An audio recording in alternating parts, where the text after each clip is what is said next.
Her mocking tone piqued Brian and he decided to end the game once and for all.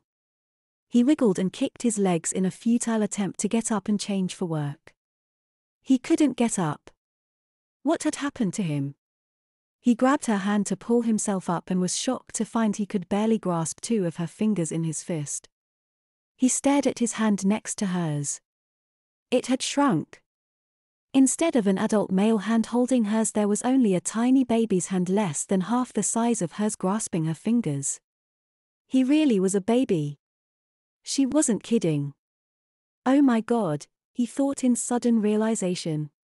She put something in the cocoa that regressed me into babyhood.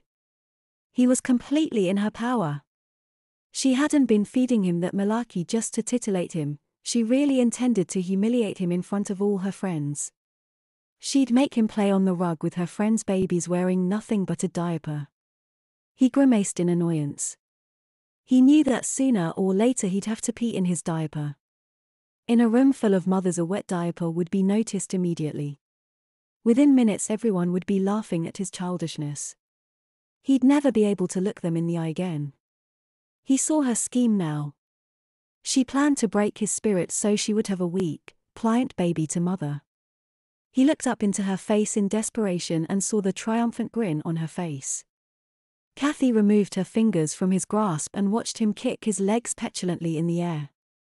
He looks so winsome when he's worried. The girls will think he's enchanting, she thought.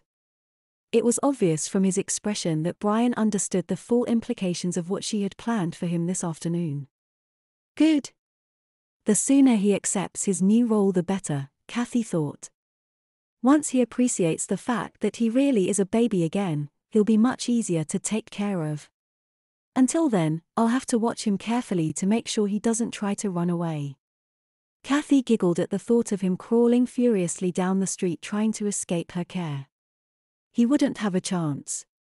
Any woman who saw him would stop and retrieve him for her. He'd discover that he now inhabited a world populated by adult women and their helpless babies. Kathy wondered how long it would be until she had to paddle him. Not long, she suspected. He'd soon learn that she was the mommy and he'd do as she said. Kathy smiled in anticipation. She was enjoying her role as his firm but loving mommy. Please, Kathy, he wailed pitifully, don't show me to your friends. I don't want to play the baby game anymore. She took on a serious expression and she said, being a baby is not a game, sweetheart, as you're about to find out. You'll sit in your playpen quietly while mommy talks to her friends. You'll discover how frustrating it is to be a bystander while someone else makes decisions for you.